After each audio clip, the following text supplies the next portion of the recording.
ಕಲ್ಲವ್ವ ಎದ್ರೆ ಬಾಳೋತಾತನ. ಹ್ಞೂ ಅಕ್ಕ, ಹೊಲಕ್ಕೆ ಹೊಕ್ಕಿರ ಇಲ್ಲ? ಇವತ್ತು ಮನೆ ಬ್ಯಾಸ್ಗ್ಯಾಗ ನಮ್ಮ ತಮ್ಮಗ ಕನ್ಯೆ ಫಿಕ್ಸ್ ಮಾಡಿದ್ರು. ಪಂಚಮಿ ಉಂಡಿ ಕೊಡಾಕ ಹೊಂಟೇವಿ. ಯವ್ವ ಮೊನ್ನೆ ಹೋಗಿದ್ರ ಮುಗಿತಿತ್ವ. ಅಲ್ಲೇ ಬಾಗಲಕೋಟೆ ಮುಂದಿನ ಕೊಣ್ಣೂರು ಹೊಳಿ ತುಂಬ ಐತಂತ. ಗಾಡಿ ಹೈವಳಿ ಇಲ್ಲ. ಹೌದಾ? ಯಮ್ನೋ ಹೋಗು ಹೇಳಿದ್ದೆ, ಆಕಿನೂ ಬರ್ತಾಳ. ದ್ಯಾಮಕ್ಕ ದ್ಯಾಮಕ್ಕ ಏನು ಮಾಡಾಕತ್ತಿ? ಅಲ್ಲ ಬಾರ ಕಲವ. ಯಾಕ ನೀನು ನಡಿ ಹೋಗೋಣ ದಮ್ಮನ ಹೆಂಡತಿಗೆ ಉಂಡಿ ಕೊಡಾಕ.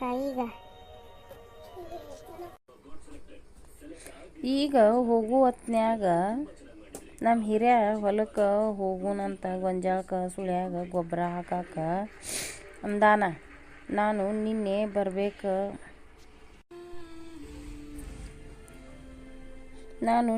ಬರ್ಬೇಕಂತ ಬಂದಿದ್ದೆ. ಭೀಮವ್ವನ ಗಂಡ ಕುಡಿದು ಜಗಳ ಮಾಡಾಕತ್ತಿದ್ದ. ಅಲ್ಲೇ ಹೊತ್ತಾತ. ಇನ್ನೇನು ಹೋಗೋದು?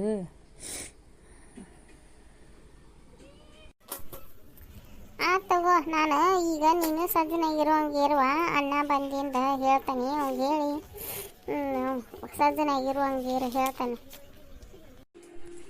ಯಾಕೆ ಭೀಮವ್ಗ ಹೇಳಿಲ್ಲ? ಭೀಮವ್ಗ ಹೇಳ್ಬೇಕಂತ ಅವ್ರ ಮನೆಗೆ ಹೋಗಿದ್ದೆ. ಆಕೆ ಗಂಡ ಕುಡಿದು ಬಂದು ಜಗಳ ಮಾಡಾಕತ್ತಿದ್ರು. ಹಿಂಗಾಗಿ ಮತ್ತೆ ಹೇಳಿಲ್ಲವ. ಹಂಗೆ ಬನ್ನಿ. ಆಕೆ ಕೂಡ ನ್ಯಾಯ ಮಾಡಾತದ್ದಕ್ಕೆ ಸುಮ್ಮನೆ ಬನ್ನಿ.